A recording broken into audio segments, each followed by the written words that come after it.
El análisis de redes tiene que ver con uno de los pequeños elementos, ¿no? Una de las pequeñas áreas de desarrollo de la investigación en mindfulness.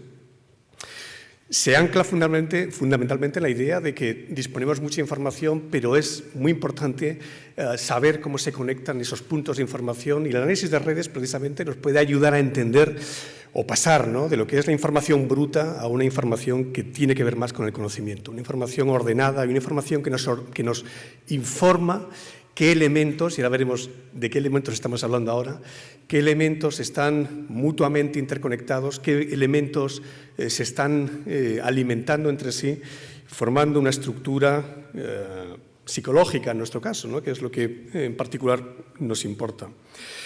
La teoría de redes se apoya fundamentalmente en la teoría de grafos, y es algo que ha sido utilizado por físicos y matemáticos durante muchas décadas para ilustrar, por ejemplo, en los años 50 y 60, en el ámbito de la sociología, cuáles son las redes que forman los individuos, las personas, las técnicas incluso muy sencillas de sociograma, ¿no? Se basaban en esta idea, ¿no?, de intentar ver cuáles son las relaciones entre personas dentro de una comunidad. Esto se ha desarrollado después de un modo muy profundo dentro de la matemática, ¿no?, pero nos informa de cómo podemos intentar encontrar en aparentes elementos aislados, podemos intentar encontrar relaciones, patrones, elementos que solo observando la topología, ¿no?, de esa configuración se puede entender. Todo esto traspasó al ámbito del cerebro y la neurociencia. La actividad cerebral obviamente se entiende ya como fundamentalmente una red de elementos, una red de actividad, una red desde un punto de vista anatómico, pero también desde un punto de vista funcional, y en esto hay un despliegue que es formidable. Y en el ámbito de la psicología también ha llegado esto de un modo bastante, yo creo que inesperado, ¿no? En los últimos 7 u 8 años ha habido una enorme cantidad también de investigación creciente exponencialmente, como decía antes Agustín, para intentar comprender los trastornos mentales desde la teoría de redes. Y la idea es muy sencilla. La idea es que los problemas mentales podrían ser, en último término, fundamentalmente conexiones entre síntomas, cadenas de síntomas, más que entidades, como pensamos desde el ámbito tradicional de la psiquiatría o la medicina, más como cadenas causales de síntomas. Esta idea nos inspiró para intentar entender, traduciendo esto al ámbito de la psicología, qué podría estar ocurriendo dentro de la cabeza, entre comillas, de las personas que hacen meditación.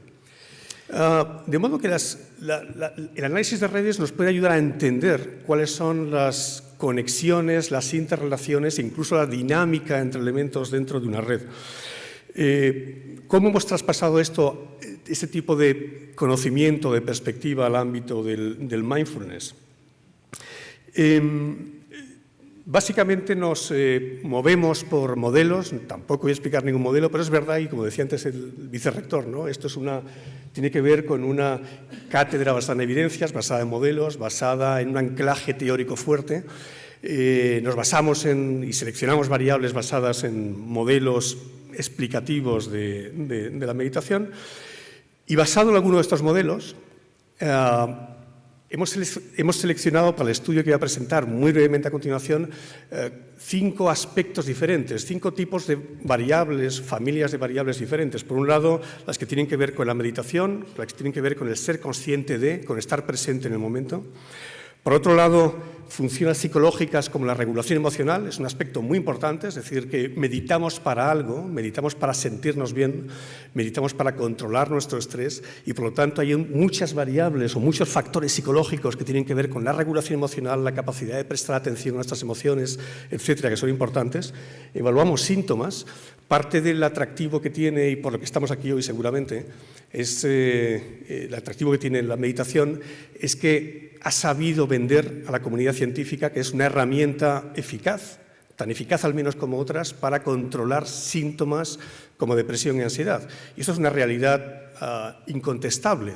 De modo que este es un aspecto que nunca podemos olvidar. Tenemos medidas de síntomas muy variadas, medidas de compasión hacia uno mismo y hacia los demás, que es un mecanismo también sustancial de cualquier modelo moderno de mindfulness, y bienestar.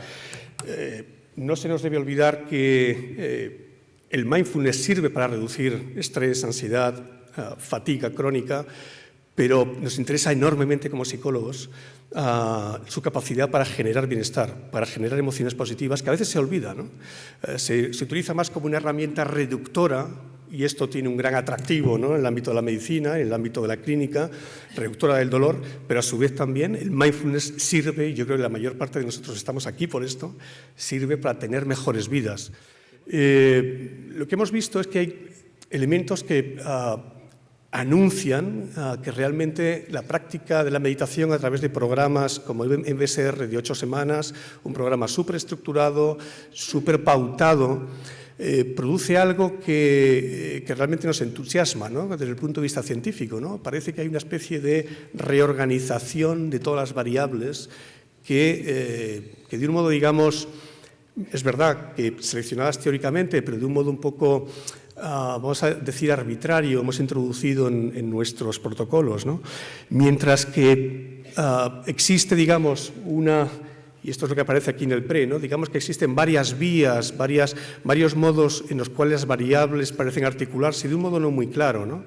Lo que emerge al final, y este es el mensaje importante para hoy, lo que emerge al final de las 8 semanas de meditación es que hay como dos grandes grupos, dos grandes autopistas, ¿no?, que se reconfiguran después del entrenamiento. Una tiene que ver con un conjunto de factores que figuran aquí abajo, una masa que venga ahí de color rosa, y esa masa de color rosa lo que indica básicamente es una agrupación entre variables con las cuales medimos emociones positivas, felicidad, bienestar, y elementos que tienen que ver con